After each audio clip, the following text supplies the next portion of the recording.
Seja bem-vindo, eu sou o professor Andrei Venturini Martins e nós temos agora o nosso 7º e último encontro, que tem como tema verdade e hipocrisia. Eu tomo como base aqui um livro que eu publiquei em 2015 pela editora Garimpo, chamado A Verdade é Insuportável. Subtítulo: Ensaios sobre a hipocrisia. E é interessante que esse texto ele funciona como resenhas, são resenhas que eu escrevo, falando um pouquinho sobre alguns livros, Freud, Victor Hugo, Marquês de Sade, Blaise Pascal, e faço a indicação dos livros e tento linkar o tema da verdade e da hipocrisia. Então, veja, a aula agora falando da sociedade do espetáculo, falando do contemporâneo, eu trago um elemento que eu vejo que é fundamental, no sentido forte da palavra, em termos de fundamento, aquilo que sustenta a vida social, que é a hipocrisia. Então, eu gostaria de iniciar fazendo aqui uma menção a uma hipótese. Imaginem só se houvesse um surto de verdade. Imagine só se todos resolvessem falar a verdade, que todos estivessem determinados a dizer a verdade e nada mais que a verdade. Então, nesse surto de verdade, creio eu, a partir daqui da minha imaginação, que nós falaríamos aquilo que causaria danos para boa parte das pessoas que se relacionam conosco, mas também escutaríamos coisas que não gostaríamos de escutar. Então é uma via de mão dupla. O outro escutará coisas que não lhe agradam. E nós também. Então, o que acontece? O quadro fenomenológico, o nosso cotidiano, ele é totalmente diferente desse postulado aqui, dessa hipótese que eu tracei, de que todos falem a verdade. O quadro do cotidiano é outro, pois não há dúvida que nós não falamos tudo aquilo que pensamos. Muito menos, não há dúvida que não revelamos todas as nossas imperfeições. Mesmo quando estamos cientes de nossas imperfeições, nós desejamos ser estimados pelos outros. E mais do que isso, nós desejamos ser estimados e consideramos que nós somos merecedores da estima. Então, isso é importante porque nesse processo de ser estimado, cria-se um ambiente que, na linguagem popular, é chamado de puxa-saquismo. Então, eu estimo para ser estimado. Então, isso cria laços sociais marcados por uma certa hipocrisia e que tem como fundo uma sociedade que abre mão da verdade. Abre mão da verdade. Imagine se nós tivéssemos que publicar todas as nossas imperfeições. Ou, dito de uma outra maneira, se nós tivéssemos que publicar toda a verdade acerca de nossas imperfeições. Então, se eu tivesse que publicar os meus desejos mais sangrentos, Se eu tivesse que publicar todas as vinganças mais cruéis que passam na minha cabeça, se eu tivesse que publicar as traições, não as descaradas, mas se eu tivesse que publicar, além das traições descaradas, as traições mais sutis, se eu tivesse que confessar as fofocas mais devastadoras, se eu tivesse que confessar a inveja, a preguiça, a cobiça, o desejo de poder, o orgulho, talvez eu ficaria totalmente só. Então, esses elementos, se é que eles existem, né, e acredito que existem, no mais íntimo do coração do homem, né, nesse espaço de luta, eu diria que esses elementos, eles são escondidos com muito cuidado dos outros homens. Então nós empreendemos um esforço muito grande a fim de esconder os nossos defeitos. E não só dos outros, mas também de nós. É nesse sentido que o Freud, lá atrás, no século XX, ele escreve um texto chamado Mal-Estar da Civilização, dizendo que quanto mais civilização, quanto mais o homem ele é colocado dentro de um certo molde, mais a neurose aparece. De alguma maneira, a neurose aparece. Quanto mais civilização, ou seja, quanto mais hipocrisia, mais neurose. E não poderia ser diferente, porque, imagina, se você não tem a civilização, você tem a barbárie. Então aí a gente tem uma condição animal.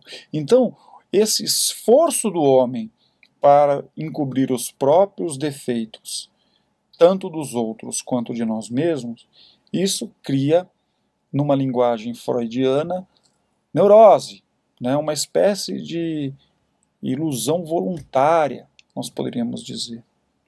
É claro que eu dizia em uma outra aula que nós não queremos que os outros mintam para a gente. Mas quando alguém fala a verdade, a gente passa a odiar essa pessoa. Parece que o ser humano é estranho. Nós dizemos que falamos a verdade, porém, quando falamos a verdade traz mais problemas para nós, para aquele que fala, do que para aquele que escuta. Porque justamente aquele que escuta, ele passa a nos odiar.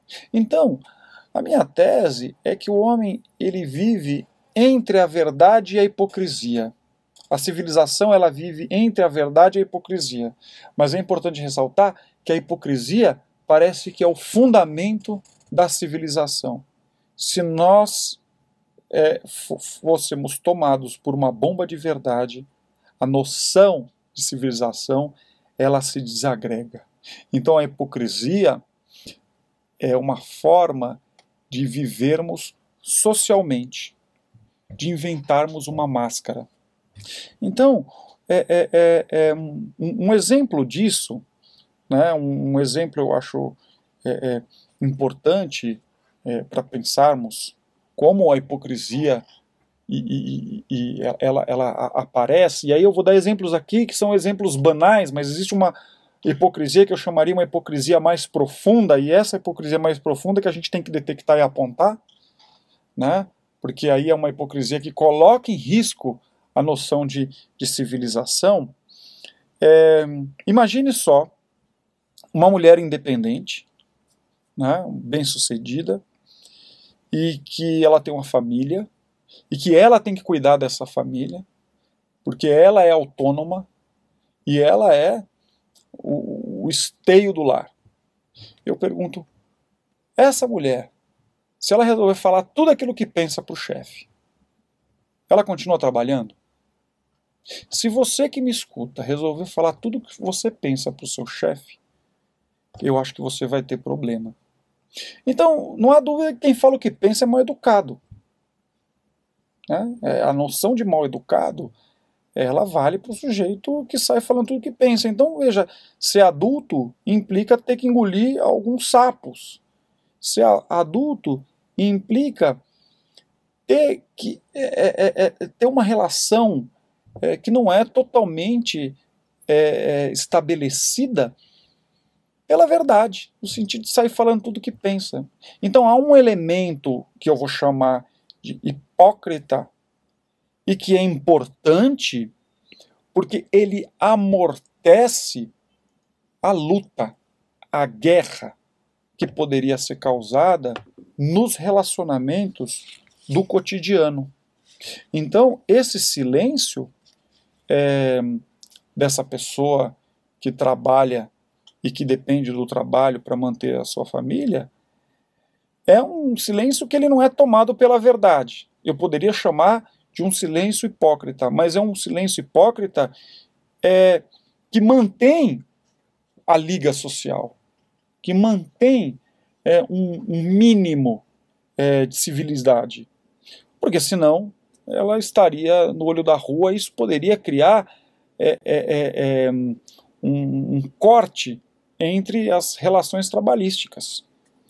Então a gente se pergunta quantos sapos um pai, por exemplo, de família, tem que engolir para continuar ganhando a vida. Então, se ele colocar a verdade como o único critério a partir do qual ele se movimenta, ele não consegue mais trabalhar. Então, é nesse sentido que eu estou dizendo que há uma hipocrisia que sustenta as relações. Mas isso não diz respeito somente à classe trabalhadora. Ainda mais no Brasil, eu haveria de perguntar quanto de propina, né, o empresário tem que pagar para ele continuar no mercado. Essa é uma hipocrisia, sem dúvida. Mas veja, aqui a gente tem uma hipocrisia mais profunda. Aqui tem uma hipocrisia no qual nós chamamos isso de corrupção. Por quê? O que seria corrupção? O uso daquilo que é público de forma privada. Então o indivíduo ele dá dinheiro para que ele tenha uma vantagem numa dada licitação. Ele está usando de uma estrutura pública, de uma competição que deveria ser pública, de forma privada. E isso não acontece só na grande escala, mas na baixa escala também. O indivíduo ele quer parar o carro dele na rua e ele estaciona num lugar que tem muito movimento, ele coloca 2 cones lá. Ele vai, faz aquilo que ele precisa fazer, ele volta, tira o cone e para o carro. Isso é também corrupção. Corrupção em baixa escala, porque ele está usando de um espaço que é público para fazer uso privado. Então, é esse tipo de hipocrisia que é necessário a gente apontar o dedo.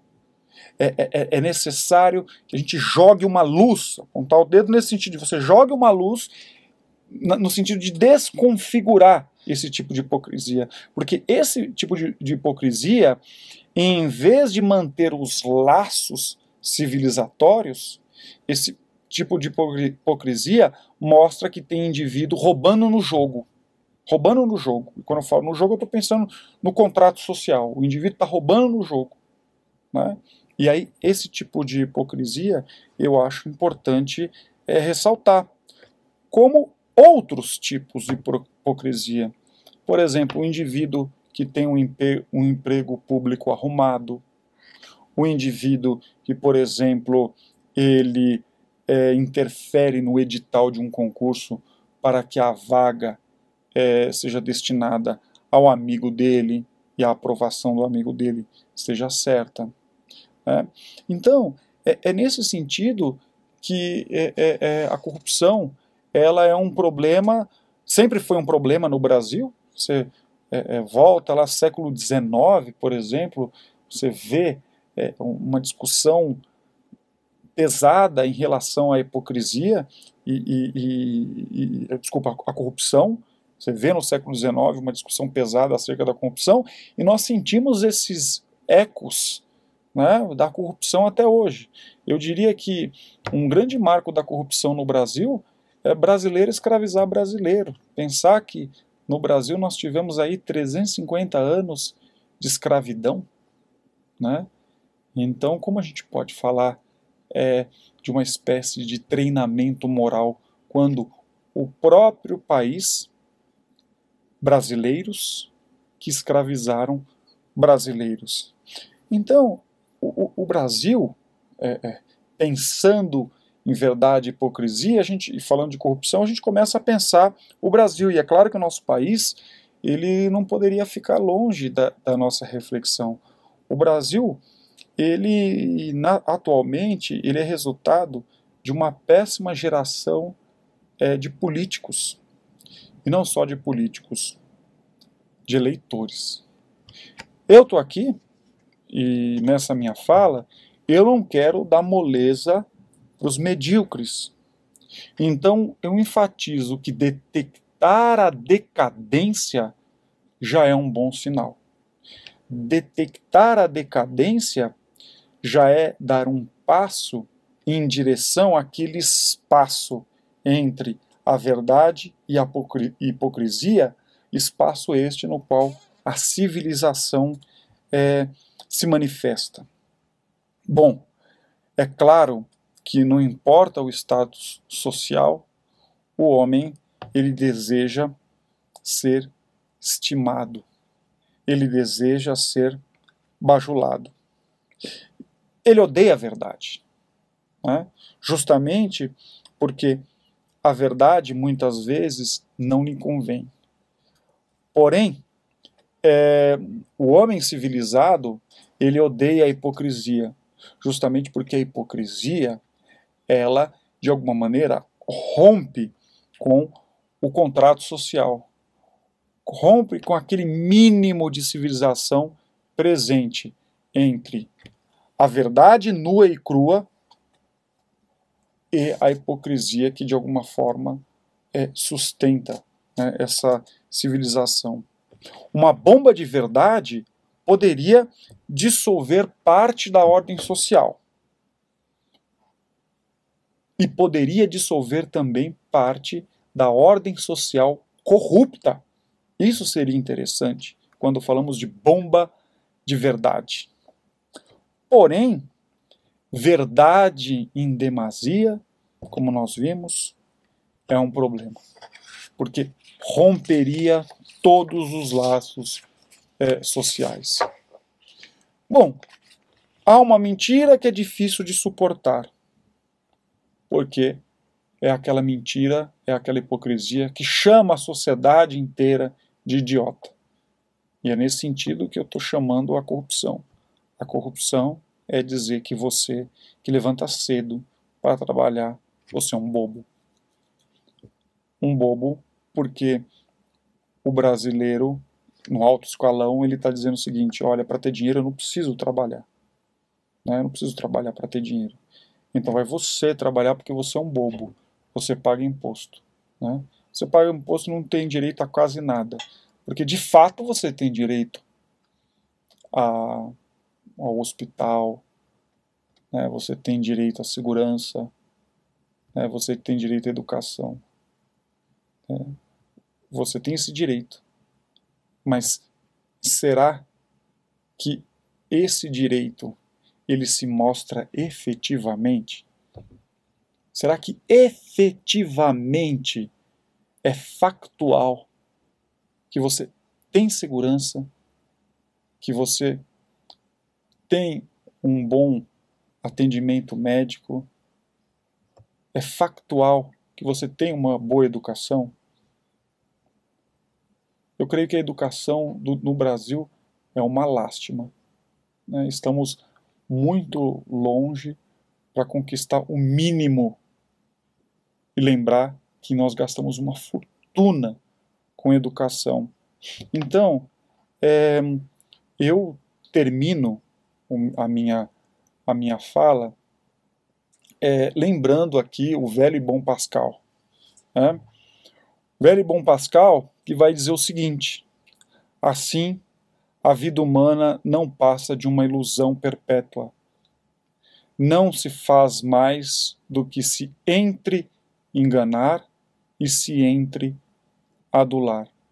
É nesse sentido que a verdade é insuportável. Lembrando aqui o velho e bom Nietzsche, fica a questão: o quanto de verdade você suporta? Essa questão sobre a suportabilidade da verdade te faz pensar em si, te faz pensar um pouquinho sobre o conhecimento de si. Eu suporto uma quantidade de verdade desde que eu me conheça. Então a pergunta sobre a verdade, sobre a suportabilidade da verdade, nos faz conhecer a nós mesmos. Muito obrigado e até mais.